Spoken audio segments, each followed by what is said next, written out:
Hello दोस्तों, आज की वीडियो में बात करेंगे। एक भाई ने कमेंट किया था कि रिस्क अलाउंस जो होता है उसको हम कैसे उसको दिखा सकते हैं और किस कॉलम में दिखाएंगे और कौन सी सेक्शन को सिलेक्ट करना है और कितना अमाउंट है उसका एग्जेम्प्ट होता है, तो उसके बारे में आपको इस वीडियो में बताऊंगा। तो सबसे पहले जो रिस्क अलाउंस और भी काफ़ी अलाउंस आते हैं जो अलग अलग जो भी फोर्सेज हैं उनको मिलते हैं अलग अलग नाम से, तो उनको भी हम उसमें दिखा सकते हैं।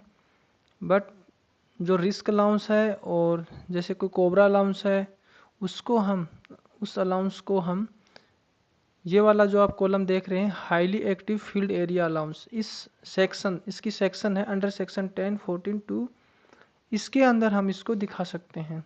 और इसमें पर मंथ की जो एग्जेम्पशन है वो 4200 रुपये पर मंथ है और आप 12 मंथ तक के लिए आप इसको 50,400 रुपये इसके एग्जेम्पशन ले सकते हैं आप टोटल। अब इसी के अंदर जो रिस्क अलाउंस हो गया, कोबरा अलाउंस हो गया, और भी कोई अलाउंस हो अदर डिपार्टमेंट का जो इस ड्यूटी के लिए मिलते हैं कि आप किसी हार्डकोर या नक्सलाइट हो गया या किसी आतंकवाद इलाके में, जैसे श्रीनगर हो गया, मणिपुर साइड में हो गया, आसाम साइड में हो गया, इधर नक्सलाइट इलाका है, छत्तीसगढ़ झारखंड हो गया, उड़ीसा हो गया, एमपी हो गई, तो इन सब में अगर कोई ड्यूटी कर रहे हैं और उनको हार्डकोर के नाम पे किसी प्रकार का अलग से कोई अलाउंस मिल रहा है तो वो भाई इस सेक्शन को सिलेक्ट करके 4200 रुपये पर मंथ के हिसाब से उसकी एग्जेम्पशन ले सकता है। अब इस अमाउंट को दिखाने के लिए आप आईटीआर की साइट पर कौन सा कॉलम चूज करेंगे वो मैं आपको इस वीडियो में बता देता हूँ। तो सबसे पहले आपने पोर्टल पे जाना है आईटीआर की और वहाँ पर आपको लॉगिन हो जाना है। ई फाइल पे क्लिक करना है, इनकम टैक्स रिटर्न पे क्लिक करना, फाइल इनकम टैक्स रिटर्न पर क्लिक करना है। यहाँ पर आपको असेसमेंट ईयर को सिलेक्ट करना है 2023-24 और उसमें मोड है वो ऑनलाइन कर लेना है। उसके बाद में कंटिन्यू पे क्लिक करना है।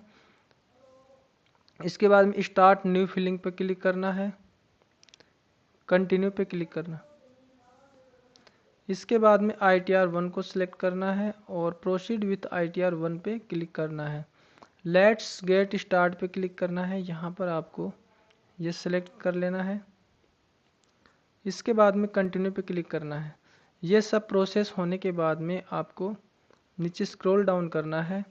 अब इसमें पर्सनल इन्फॉर्मेशन है, इसको आपको एक बार रीड कर लेना है क्योंकि इसको अगर हम नहीं करेंगे तो आगे वाले प्रोसेस में हम पहुंचेंगे नहीं। यहाँ पे आपको जो भी आपका नेचर है एम्प्लॉयमेंट का वो सिलेक्ट करके इसको कंफर्म कर देना है।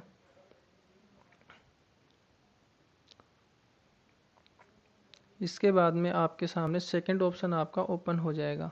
तो ये आपका सेकंड ऑप्शन ओपन होगा, इसके ऊपर क्लिक करना है। इसमें आपको अंडर सेक्शन जो 10 की जो जितनी भी सेक्शंस हैं वो आपको नज़र आ जाएंगे। तो इसको जैसे स्क्रॉल डाउन करेंगे तो यहाँ पर आपको स्किप द क्वेश्चन कर देना है। यहाँ पर हमने स्किप द क्वेश्चन किया, यस किया। इसके बाद में आपको नीचे स्क्रॉल डाउन करना है। यहाँ पर आपको कॉलम मिलेगा, यहाँ पे आगे एडिट कर लेना है। यहाँ पर कुछ भी ग्रोस सैलरी आपको डाल देनी है। तो इसमें कुछ भी इसमें से डाल रखी है, 1,48,662 डाल दिया इन्होंने। अब यहाँ पे नीचे आएंगे सेकंड लेस एग्जेम्प्ट अलाउंस, ठीक है। यहाँ पे आपको सिलेक्ट करना है। अब आपका जो अमाउंट था वो किस कॉलम में था आपको दिखा देता हूँ। यहाँ पे लिखा हुआ है अंडर सेक्शन 10 14 2, तो इसमें भी आपको 14 2 ही सिलेक्ट करना है। तो जैसे मैंने यहाँ पर 14 2 सिलेक्ट कर लिया है। इसके बाद में यहाँ पर आपका जो भी है अमाउंट उसको आप यहाँ पर शो कर सकते हैं। ये फुली एग्जाम्प्ट है 50,200। लेकिन अगर आप अभी ये बोलेंगे कि मेरे को एरियर मिला है तो एरियर आप इसमें दिखा नहीं सकते हो। उसके लिए आपको अलग से 10E फॉर्म मिलेगा, वो आपको फिलअप करना पड़ेगा और उसी में आपको ज़्यादा बेनिफिट भी है। क्योंकि इसमें आपको ज़्यादा बेनिफिट, अगर मान लीजिए आपको 1,00,000 1,50,000 2,00,000 रुपये का एरियर मिल गया, आप दिखाओगे इसमें क्या फ़ायदा आपको। वैसे भी ऑलरेडी आपका लगभग एग्जाम्पशन हो ही जाता है इस साल का। तो आपको 10E फॉर्म फिल करेंगे तो आप जिस साल से आपको एरियर मिला है उस साल से आपको एग्जाम्पशन होते होते उसके ऊपर जितना अमाउंट होगा आपको पूरा अमाउंट उसका मिलेगा। तो एग्जाम्पशन आपको अच्छी वाली मिलेगी उसमें और आपका बेनिफिट ज़्यादा रहेगा। इसलिए आप उसके लिए 10E फॉर्म को फिलअप कीजिए। और अगर 10E फॉर्म आपको फिलअप नहीं करना आता है तो आप बताइएगा, मैं उसका भी वीडियो अपलोड कर दूंगा, और मैंने कर भी रखा है उसका।